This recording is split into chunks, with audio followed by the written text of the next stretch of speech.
Hello les amis, comment allez-vous tous et toutes? Nous sommes ici réunis aujourd'hui, non pas pour prier le Seigneur, mais pour parler de Tim Burton, peut-être même l'antéchrist, hein, n'est-ce pas? Tellement il a fait flipper les studios hollywoodiens à une époque. Et maintenant il est rentré voilà, dans les codes, hein, n'est-ce pas? Je suis ici avec mon ami Thibaut Merkel, présent, toujours là pour assurer la partie culture, parce que je suis stupide, et moi la partie pathos, puisque je suis stupide. Et que moi, j'ai pas de sentiments, Oui, apparemment. bah, on est complémentaires, c'est pas pour rien. Voilà, hein. Alors, on parle de Tim Burton aujourd'hui. C'est un auteur, réalisateur qui nous touche pas mal, en tout cas moi. Ah ouais, Pas ouais, pour toi aussi, mais bah, je sais que ouais, c'est ton truc aussi. ouais. Et puis voilà. Alors, je te laisse commencer avec Tim. D'accord. Euh, bon, je pense que si vous avez cliqué, c'est que vous avez un certain intérêt pour Tim Burton. Euh, bah, pour moi, c'est l'un des cinéastes les plus importants des années 90. Euh, on reviendra plus tard sur les années 2000 et 2010. Mais c'est vrai que quand on regarde vraiment son... Alors, on va dire fin 80, parce que le premier Batman est de 89, donc fin 80, début 90. Son œuvre est quand même assez hallucinante. Je conçois qu'il y en ait beaucoup qui soient très réfractaires à cet univers et à ce univers autant visuel que sur le fond. Donc on peut concevoir que c'est pas la tasse de thé de tout le monde, mais pour Tim Burton, c'est un peu aussi euh, presque un peu une communauté. En tout cas, je pense à cette époque-là, c'est un peu moins le cas maintenant, mais à cette époque-là aussi, il y a beaucoup de gens bizarres ou qu'on considérait comme bizarres qui se sont retrouvés aussi dans ces univers. Et il a un petit peu fédéré tous ces weirdos et il leur a donné un peu il les a un peu mis sur le devant de la scène et il leur a dit écoutez, moi je vous vois. Et je pense aussi que c'est pour ça qu'il est un peu considéré comme. C'est marrant que tu fasses référence un peu à Dieu, mais je pense que pour beaucoup, il est considéré comme l'un des cinéastes les plus importants. Je pense qu'il y a des gens vraiment qui se sont découverts peut-être aussi un amour du cinéma grâce à lui. Et c'est important de parler de lui. C'est pas que des films populaires, c'est pas que des têtes coupées ou je ne sais quoi. C'est pas que du macabre non plus. Tim Burton, c'est un peu plus que ça. Et voilà, c'est intéressant de parler de lui aujourd'hui en tant qu'auteur, en tant qu'artiste. Et moi, j'ai presque envie de commencer par une première question pour un petit peu lancer ce truc-là. Si tu devais déterminer, toi, ton film préféré de Tim Burton, tu partirais sur quoi? Je pense que ce serait Édouard aux mains d'argent, parce que c'est celui qui m'a le plus marqué. Après, il y en a d'autres, mais Édouard aux mains d'argent, c'est quand même, si je dois en choisir qu'un seul, c'est Hmm. celui-ci, ouais. Ce qui m'étonne pas. Mais pourquoi, du coup? Alors, parce que en fait, c'est un film où il y a le personnage principal est joué par Johnny Depp, dont j'ai déjà parlé, puisque c'est un de mes acteurs préférés, euh, où il ne parle absolument pas du film et où il arrive à retranscrire des émotions incroyables. Et moi, étant petit, ça m'avait déjà touché. J'avais compris les enjeux de ce film, la solitude de cet homme qui va être utilisé, alors qui va être renié, puis utilisé, puis renié de nouveau, pour son côté bizarre, justement, celui dont parlait Thibaut. Alors là, qui est, euh, euh, comment on peut dire, pas personnifié, mais qui est très concret, puisqu'il a des lames à la place des mains. Euh, mais ces lames peuvent être facilement remplacées par une façon de penser, une idéologie, le fait d'être muet aussi, tout simplement, puisqu'il ne parle pas. Euh, le fait d'avoir une spécificité qui te met à l'écart de l'ensemble de la société et comment la société peut t'utiliser et puis te rejeter encore de nouveau. Alors te ramener dans la norme, être heureux, profiter, te mettre un peu à la place de l'exotisme, et puis une fois cet exotisme passé, te relayer au rang de sombre merde. Donc moi à l'époque, ça m'avait touché, parce que c'est pas que je me considérais comme un peu comme ce type de personne, mais un peu quand même, du coup. Et ouais, ouais, ça m'avait touché. C'est marrant quand tu parles de personnes weird et tout ça. Moi, je vois tout de suite les gothiques euh, qui sont incompris, blabla, machin, qui ont des idées un peu macabres, lugubres, etc., dont s'inspire aussi quand même euh, euh, notre cher Tim, qui aime beaucoup Edgar Allan Poe, pour qui il a fait un petit court-métrage, je sais pas si tu l'as vu. Ah, t'es en train de spoiler tout ce que je voulais dire, mais Ah putain, dommage. Aïe aïe aïe. non, non. Donc une petite dédicace, alors je vais pas spoiler plus que ça, mais il a fait une petite dédicace à cet auteur qu'il apprécie beaucoup. Et donc ça permet aux gens qui n'ont pas les idées pareilles que les autres, qui se sentent un peu rejetés, effectivement, comme disait Thibaut, d'être représentés. Euh, et comme il disait très justement mon ami Thibaut, c'est vraiment on vous voit, vous inquiétez pas. Et moi je trouve ça ouf quoi. Mm. Voilà, je me suis vraiment totalement ressenti dans Édouard aux mains d'argent étant petit, donc, et encore peut-être aujourd'hui, mais voilà. Mm. Et toi alors, ce serait quoi? Bah, c'est difficile. Si je devais vraiment citer l'œuvre, vraiment pas le film, mais l'œuvre que je préfère, c'est justement Vincent, qui est donc Ouais, le court-métrage que tu évoquais, donc, qui est un court-métrage en stop motion qu'il a réalisé dans les années 80, quand il n'avait pas encore réalisé son premier long-métrage. Et donc en gros, c'est 5 minutes, hein, c'est très rapide, et c'est inspiré visuellement de l'expressionnisme allemand, c'est en noir et blanc, avec ces décors un peu tordus, avec des damiers, etc. Quelque chose de très très très visuel. Et ça mélange aussi son amour pour tout ce qui est Frankenstein, tous ces films euh, macabres et fantastiques et d'une autre époque. Il mélange donc forcément le côté stop motion, il s'inspire beaucoup des films, enfin du travail de Harryhausen, qui était l'un des plus grands euh, créateur d'effets visuels à Hollywood, qui faisait justement du stop motion dans les années 50-60, et qui en plus fait référence à Edgar Poe dans le texte. Et pour mettre une dernière couche, le tout est narré par Vincent Price, qui était l'acteur préféré de Tim Burton et qui a notamment joué dans toutes les adaptations de Roger Corman, justement de Edgar Poe dans les années 60, et donc qui était considéré comme un acteur mythique dans tout ce qui était un peu ces films gothiques. Et donc ce petit court-métrage, c'est un concentré de Tim Burton, de toutes ses inspirations, de tout ce qu'il aime, et c'est hyper poétique. C'est beau à voir, c'est beau à écouter, ça raconte quelque chose. C'est un enfant qui se fait tout un monde dans sa tête, en fait, qui est un peu même, qui en rajoute, qui est un peu drama queen sur les bords, parce que sa mère, elle lui dit juste essaye de sortir un peu, mais. Et juste, lui, il veut pas sortir, lui, il veut juste se sentir mal, il veut juste être dépressif dans son coin. Donc, il y a un côté un peu second degré en plus, parce que il est déjà conscient que quelque part aussi, on peut se sentir rejeté, mais quelque part, peut-être qu'on apprécie aussi ce sentiment de se sentir rejeté. Ouais, bien sûr. Donc, il est déjà un peu en train de mélanger tout ça. Donc on n'est pas sur un truc avec un seul message, en fait. Il a déjà, il y a déjà des choses très intéressantes et même drôles et sensibles qui ressortent de ça. Donc Vincent, c'est vraiment ouais, c'est une œuvre qui me touche énormément, voilà, d'une manière très personnelle. Ok. Si je devais partir sur un long métrage, peut-être que je partirais sur Ed Wood, que j'aime vraiment beaucoup, et pourtant je déteste, mais alors vraiment je déteste, mais c'est vraiment les versions modernes, on va dire, tout ce qui est biopic. En tout cas, cette mode des années 2000-2010 que je trouve absolument horrible, de faire des films sur des gens, enfin, sur des vraies personnes, et faire des films qui n'ont pas d'angle, qui n'ont pas d'idée, et qui vont juste d'un point A à un point B sans essayer de raconter quelque chose. Ed Wood de Tim Burton, c'est très différent parce que il s'identifie de ouf au personnage qui est joué une fois de plus par Johnny Depp, et qui est donc un cinéaste raté, qui est considéré comme le réalisateur du pire film de tous les temps, Plan 9.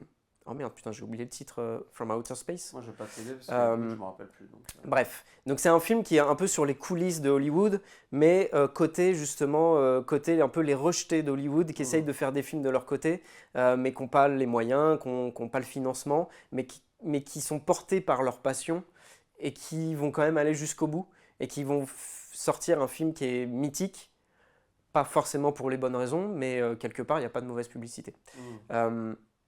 Et c'est un film en noir et blanc fait quand même dans les années 90, donc ça c'est quand même assez couillu, faut reconnaître, parce que Hollywood a toujours, à partir du moment où la couleur est arrivée, bon, faire des films en noir et blanc ça a toujours été un peu compliqué.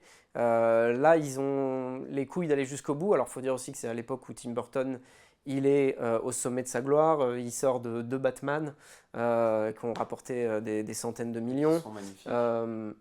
Donc forcément, là, on est sur un gars qui est tellement puissant que c'est difficile de lui dire non. Euh, et, euh, et, et donc pour ça, c'est vraiment un super film.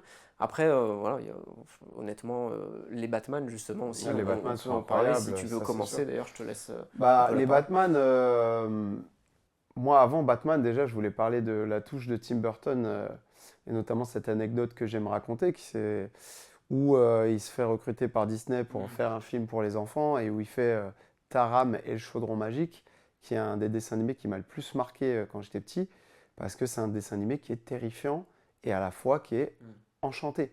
Donc ça veut dire que tu passes d'une émotion à une autre pour de vrai. C'est pas un faux méchant à la Scar ou tu vois ou à la Jafar où c'est très connoté. C'est que toute l'ambiance du film elle est assez lugubre. Elle fait un peu peur. Elle te met dans une angoisse. Donc en gros c'est ton premier film d'horreur quand t'es petit en réalité. C'est ton premier film d'horreur, c'est ton premier rapport à l'horreur, à l'horrifique et je trouve que c'est hyper bien fait. C'est très poétique. C'est inspiré de plein de films, notamment Le Seigneur des Anneaux. Et j'ai vraiment kiffé ce film. Et pour ce film, il se fait dégager donc, de Disney. Et je pense qu'après, derrière, c'est une belle revanche avec les Batman, avec Édouard Romain d'Argent, etc., où tout fonctionne et où on lui fait confiance parce que c'est moins cadré. Et les Batman, bah moi, les Batman, enfin, je sais pas, on n'a jamais fait de meilleurs Batman depuis. Et pourtant, je suis très fan des Batman de Nolan, contrairement à Thibaut qui aime pas trop, parce que lui, c'est un pro d'ici, donc voilà. Mais je trouve que les Batman de Nolan sont assez exceptionnels. Mais ceux de Tim Burton, ils ont posé quelque chose. En fait, ils ont cassé le personnage de Batman qui était un peu. Dans les séries Batman de l'époque, en tout cas, c'est un peu. Il est grotesque. Vraiment, on va pas se mentir. Dans les vêtements, dans les postures, dans les blagues qu'il fait, t'as pas l'impression. Enfin, je pense que si les gens regardaient ces séries-là, ils se diraient, mais c'est pas Batman. C'est Spider-Man déguisé en Batman ou c'est Deadpool, c'est pas possible. Ah, tu veux dire celui des années 60? Bah oui. Oui, mais Oui, c'était bah ouais. c'était une Bah oui. comédie. Donc Oui, mais oui, bon, c'était le les délire. gens, ils avaient quand même Bah, cette ils image-là avaient, de ils avaient que Batman. ça. Ils avaient Voilà, que bah, c'est c'était ça. c'était la Et lui, dernière idée et visuelle lui, qu'ils il avaient. arrive. Alors, je pense que dans les comics de Batman, évidemment, on avait déjà commencé Ouais. à retravailler dessus. Les années C'est sûr. 80 Mais en tout cas, beaucoup retravaillé au le niveau personnage. du visuel et de ce qu'on peut voir au gros écran, c'est lui qui amène un Batman qui te change tout. Tout le Batman. Ça veut dire que là, à partir de ce moment-là, Batman, il est dark, il est sombre. Et encore, je trouve que dans le premier, il est pas si sombre que ça. On va dire qu'il y a une belle, euh, Balance. ouais, une belle balance, un beau contraste avec le Joker qui lui est très très sombre. Du coup, il reste assez lumineux, je trouve, quand même, finalement, euh, le Batman.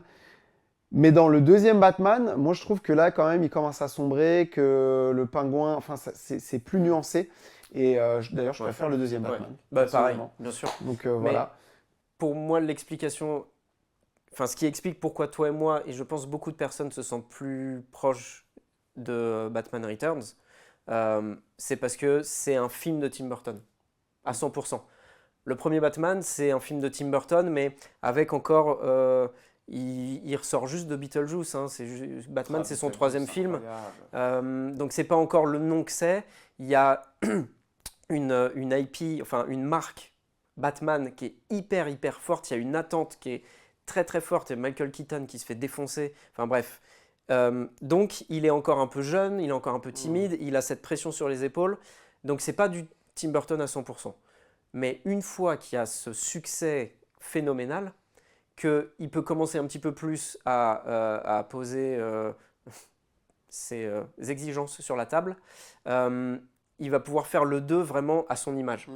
Et c'est là où il va à 100%. Et comme tu dis, il a un côté presque plus mature, parfois un peu plus grotesque, visuellement encore plus fort. Mais effectivement, l'arrivée de Catwoman, ça apporte un peu de sex appeal que tu retrouves pas forcément dans le premier, qui est encore un petit peu Coincé, ouais, un ouais. petit peu exactement. Et le deuxième, Tim Burton, t'as l'impression qu'il se libère, quoi. C'est très malsain, il y a Ouais. une atmosphère malsaine de Gotham où justement tu retrouves le Gotham des comics, parce que Gotham c'est une ville sale en fait. C'est très sale et là franchement il a exploité l'univers, il lui a rendu hommage et même je pense qu'il a posé des bases euh, pour la suite, hein, clairement. Donc Bah, lui, l'idée, il avait en tête de faire un 3, hein. C'est juste que ses exigences clashaient avec les exigences du studio et qu'ils ouais, ils sont partis sur ils sont Schumacher partis et sur des trucs éclatés on au n'a sol, hein. pas besoin de Voilà. revenir là-dessus. Je pense que ce sera On y l'occasion reviendra un jour, on mais y reviendra un jour, mais pas ils aujourd'hui. ont tué Batman. Jusqu'à ce que Nolan, justement, relève le niveau. C'est peut-être Relève pour le ça niveau, aussi bien que sûr. ça, Non, non, mais c'est peut-être pour ça aussi que ça a eu autant de succès. C'est qu'on a retranché, encore une fois. On était reparti sur un Batman bouffon, avec des ouais, blagues ah ouais, et, ouais, avec les Bat Nipples. voilà, éclaté. Et on revient sur un truc. Ouais. On est sérieux là, les gars, quand on parle de Batman. Ouais. On va arrêter de rigoler avec ce perso. Donc, bon, bref, ça c'était Batman. Mais ouais, ouais, Tim Burton, là où il pose quelque chose, il met sa patte. En fait, il se passe quelque chose. Et ça m'étonne pas que Johnny Depp soit un de ses acteurs préf, parce que Ouais. Johnny Depp, j'en parlais dans l'épisode précédent, dans mes préfs, c'est un acteur, quand il arrive quelque part, il pose sa patte. Et je pense qu'ils se sont grave bien entendus. Et du coup, bah, ça colle exactement à ce que Tim Burton attend d'un acteur et de comment jouer ses héros principaux. Donc moi, Tim Burton, ouais, c'est un truc de fou. Est-ce que pour toi, Tim Burton, c'est l'étrange Noël de Monsieur Jack? Parce que je me suis toujours posé la Bah, on question. considère que son nom est dans le titre du film, en fait. Il l'a écrit, il l'a designé, il l'a pas réalisé.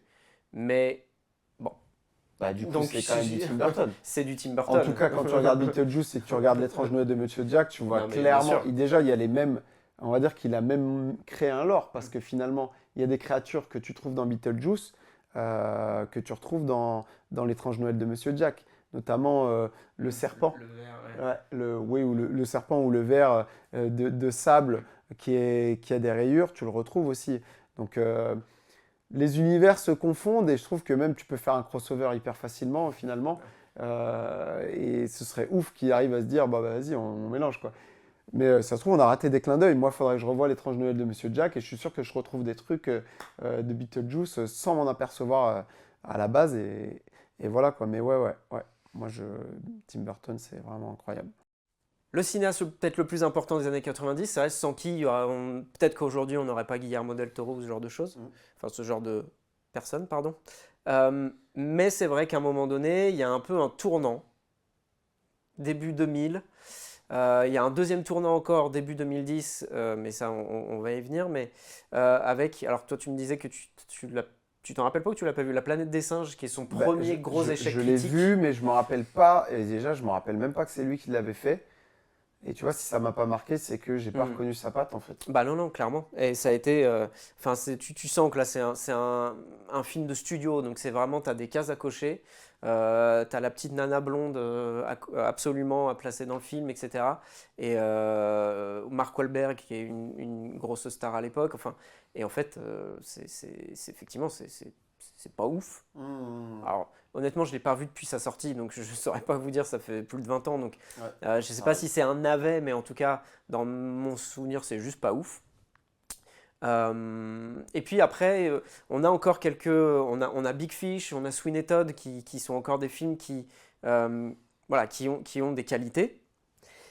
Mais je trouve qu'à un moment donné, et donc après, on a la partie où il va re-signer chez Disney, donc après ce fameux échec de Taram, il retourne chez Disney pour Alice. Et c'est là où moi, à un moment donné, j'ai beau avoir continué à suivre sa carrière, il y a un truc où je décroche. Parce que je pense que si visuellement, ce côté...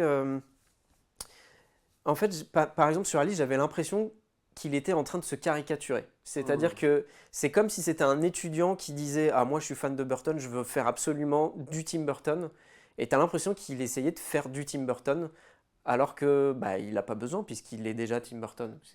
Donc en fait, on a l'impression qu'il exagérait tout et qu'il se cannibalisait lui-même. Et à un moment donné, bah, pour moi, ça fonctionnait plus et ça fonctionne toujours pas d'ailleurs. Enfin, tout ce que je vois récemment de lui, alors le dernier Beetlejuice a des qualités, a des choses. Moi, j'ai bien C'est aimé, l'un de moi, ses mais meilleurs c'est... films, je trouve, sur les 10 dernières Oui, années. mais après, c'est vrai que c'est assez... Bon, ouais.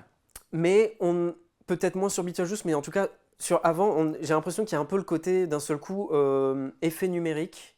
On peut faire un peu tout ce qu'on veut.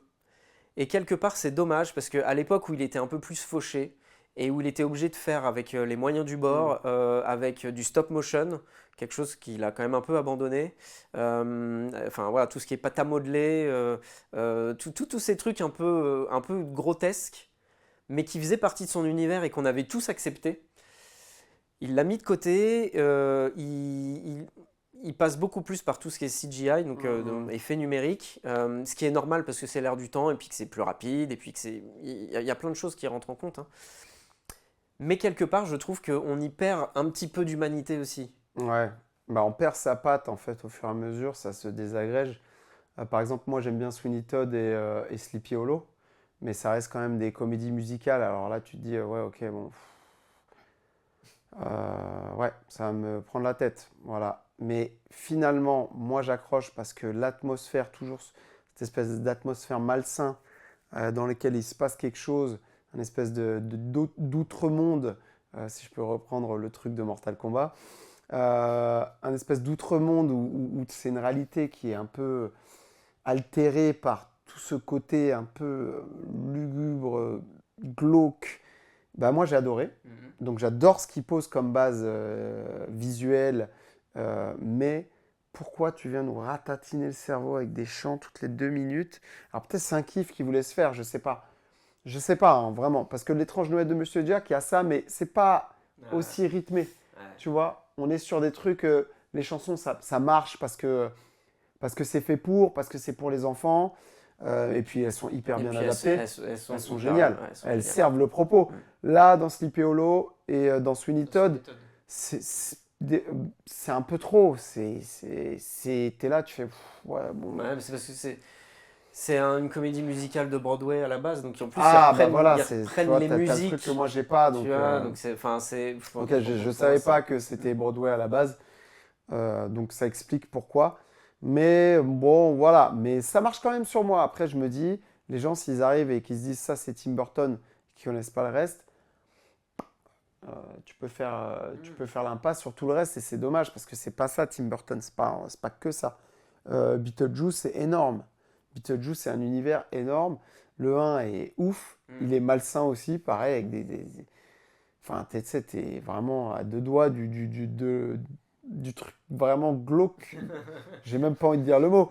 Mais, et puis, dans le 2 je trouve que c'est génial parce qu'ils ont gardé ça, mais ils ont étendu l'univers. Et Mhm. moi, tu sais à quel point j'aime qu'on creuse dans l'univers d'une œuvre et qu'on nous propose tout ce qu'il y a autour.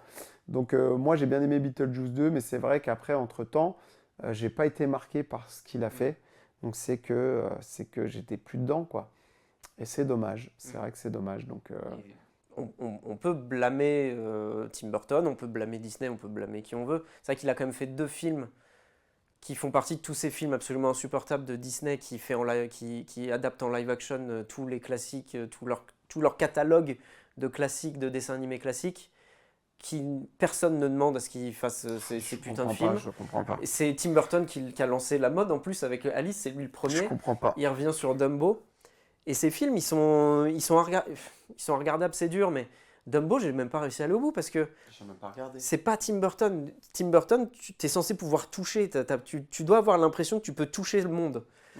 Qu'il y a quelque chose de tactile, qu'il y a quelque chose de, peut-être pas de viscéral, mais d'organique. C'est- Et en fait, tu arrives sur ce Dumbo et tout est lisse, Ouais. tout est CGI, c'est l'école Disney, quoi. Et c'est pas intéressant visuellement Ouais. et tu perds l'âme du cinéaste. Bah, tu Et vois, à partir de là, moi, c'est pas possible. je suis d'accord avec toi. Et sur Alice, moi, ce qui m'avait. Enfin, quand moi j'ai appris que c'était Tim Burton qui le faisait, j'étais trop content. C'est pour ça que je suis allé voir, parce qu'Alice au Pays des Merveilles, je m'en fous complètement sinon. Vraiment. Mais du coup, j'attendais qu'il aille plus loin, qu'il creuse, qu'il me remette dans un truc dégueulasse, tu vois, un truc Ouais. glauque et tout. Et en fait, il touche le truc du bout du doigt et il y va pas. Ah, parce qu'il a pas le droit. Il y va pas, ouais, sûrement parce qu'il n'a pas le droit. Il y va pas et je sors de là et je me dis putain, il y avait tout. Alice, c'est vraiment le truc où tu peux emmener les gens dans des trucs horribles. Je suis sûr qu'Alice au Pays des Merveilles, tu peux en faire un film d'horreur.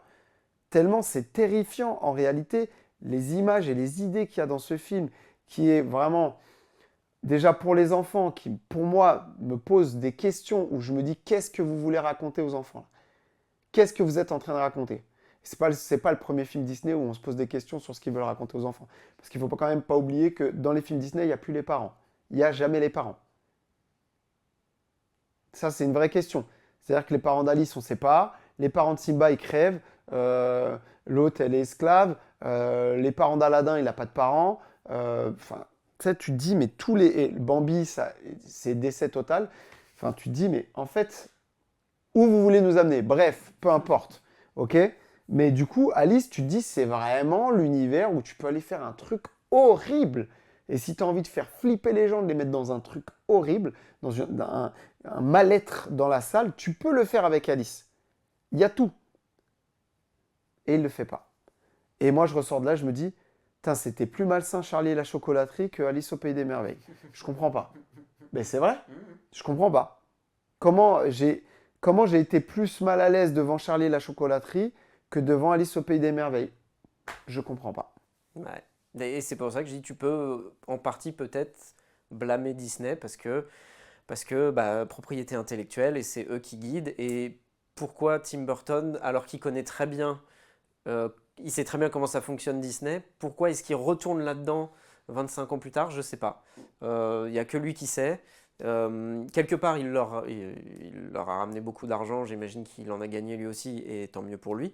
Bon, après, il y a un truc qu'il faut quand même reconnaître. On a beau critiquer un petit peu ses dernières œuvres, quand tu regardes les dernières années, il ramène de l'argent à Disney, il ramène de l'argent à la Warner Bros, il ramène de l'argent à Netflix avec Wednesday, que j'ai jamais regardé. Ah, Mais très, très sympa. il est encore hyper bankable, comme on dit. Pas moi, je sais pas qui le dit, mais en tout cas, il y a des gens qui le disent. Bah, Euh, oui, oui, s'il ramène des thunes. non, je dis le mot bankable. Ouais, non. Ça se dit plus, hein. Non, c'est Moi, fini. je dis jamais ça, mais moi, j'aime pas les trucs américains. Mais il a encore, il a encore une voix, en tout cas, il a encore des gens qui sont prêts à payer pour voir ce qu'il fait. Donc, à mon avis, il a encore toute une partie de carrière hyper intéressante. À partir du moment où il lâche un petit peu, et peut-être que Beetlejuice c'était un nouveau départ, Ouais. j'espère. Où il y a beaucoup de critiques de la société d'ailleurs dans ce film, c'est excellent. Voilà, il y a beaucoup de défauts sur ce Oh film. non, mais oui. Qui fait qu'il n'arrive pas à la hauteur du premier. Mais disons qu'on n'a pas trop l'impression d'être sur une suite hyper cynique 30 ans plus tard. Il y a encore des choses. Il y a des choses qui sont assez marrantes. On Mais a, tu on retrouveras a pas Michael Keaton Oui, extraordinaire, une oui, Catherine de ouf. O'Hara qui est vraiment Ah ouais, incroyable elle aussi. est vraiment au Euh, Stranger Things, ça lui a fait du bien parce que ça l'a maintenu à un niveau hmm. de jeu. Pouh. Là, elle arrive dans Beetlejuice, elle est dans les chaussons. Hein. Ah non, mais elle est tranquille. Mais elle vole presque la vedette à Michael Keaton. Ah mais Hein. bah alors moi, je suis complètement d'accord avec toi. Moi, je trouve que Stranger Things, ça l'a poussée dans un niveau de jeu où moi, je l'attendais pas. Je l'ai vue, je me suis dit, waouh, ok, elle est encore là. Hein. Elle est encore là. Et elle arrive là, paf. Elle est là, elle a un aura spécifique, elle a un visage qui tout de suite se tord, se change, ce truc. Je la trouve exceptionnelle en fait. Je la trouve exceptionnelle. Ah mais attends, toi tu parles... Parce que je regarde pas Stranger Things. Non, toi tu parles de la mère. Oui. Non, je parle pas Catherine O'Hara, je Ah, parlais c'est de la la... petite. Non, justement, Ah, la la grand-mère. grand-mère. Putain, ouais, La c'est encore la grand-mère. plus vieille. Bah alors, elle aussi est très forte. Qui Pardon. justement que j'ai trouvé, Oui, que j'ai non, trouvé ça, je suis d'accord. incroyable dans Mais Beetlejuice. je suis d'accord avec toi. D'ailleurs, franchement, je pensais qu'elle allait avoir moins de place parce que dans le Beetlejuice 1, finalement, bah, c'est pas un personnage important. Mais dans le 2, elle prend de la place. Mais par contre, la daronne, donc comment elle s'appelle du coup? Putain. Voilà, bon, c'est pas grave, au moins. Oh la pauvre en plus. Mais eh ben, je la trouve exceptionnelle. Je la trouve hyper Ouais, forte. ouais. Elle joue hyper bien. Bon, bref, on s'en fout. Je me suis trompé tout le long, mais c'est pas grave. Ça, c'est habituel.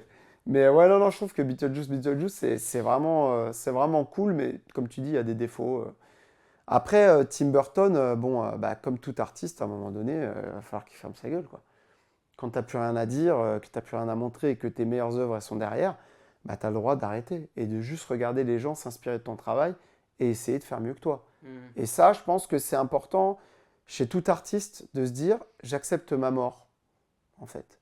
J'accepte de mourir et que des gens, et de vivre à travers les œuvres des autres. Parce qu'il a laissé plein de choses pour tout le monde et je trouve que faut qu'il laisse les gens s'inspirer de son œuvre et des meilleurs Tim Burton arriver, quoi. C'est tout. Et là, je pense qu'il fera une bonne fin. J'aimerais pas qu'il termine sur un truc dégueulasse, quoi.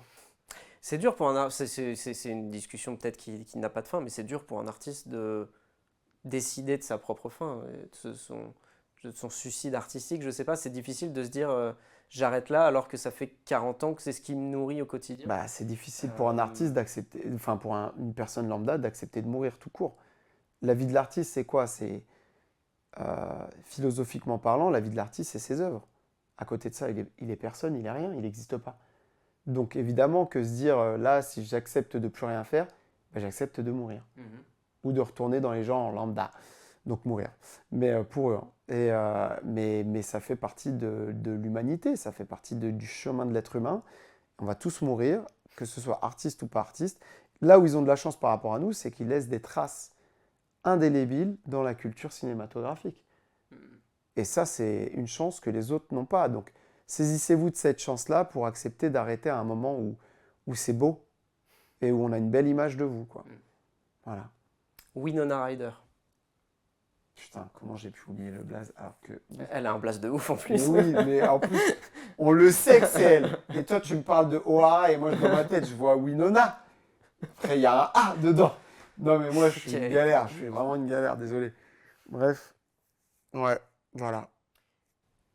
Je sais pas si tu as quelque chose à rajouter, mais Rien. si vous n'hésitez pas à nous donner vos œuvres favorites de Tim Burton. Ouais. Nous, on est intéressé de savoir justement un petit peu qu'est-ce qui plaît, parce qu'il a quand même s'il a un univers vraiment particulier, il a quand même touché à beaucoup de choses. Quand tu regardes Mars Attack, on est quand même sur de la comédie pure, avec très référencé. Peut-être un film sous-coté. Mars Attack. Mais totalement. Mais après, comme ce qu'on disait auparavant avec Last Action Hero, c'est un mélange de genres hybride que les gens... En fait, il y a tellement d'infos qu'il faut des cerveaux très vifs pour cerner les seconds degrés, les troisièmes couches. En fait, quelqu'un de lambda, il va être explosé par les informations. Il ne va pas capter. Mais Mars Attack, c'est un chef-d'œuvre. C'est même pas... C'est un chef-d'œuvre. C'est une dinguerie incroyable. Et ouais. On en parlera sûrement. Peut-être qu'on en parlera si vous appréciez nos émissions sur les sous-cotés. En tout cas, là, c'était un focus spécifique sur un cinéaste. Si vous voulez en voir d'autres, n'hésitez pas à nous dire. Évitez Nolan, parce que moi, j'ai déjà dit ce que j'avais à dire là-dessus. Oui, on en a parlé. Moi, j'adore. Lui, il n'aime pas. Bon, ok. Bon, voilà. Mais en tout cas, ouais, on est très friands de ce genre de choses. Si vous voulez qu'on parle de Del Toro, on peut parler de Del Toro aussi.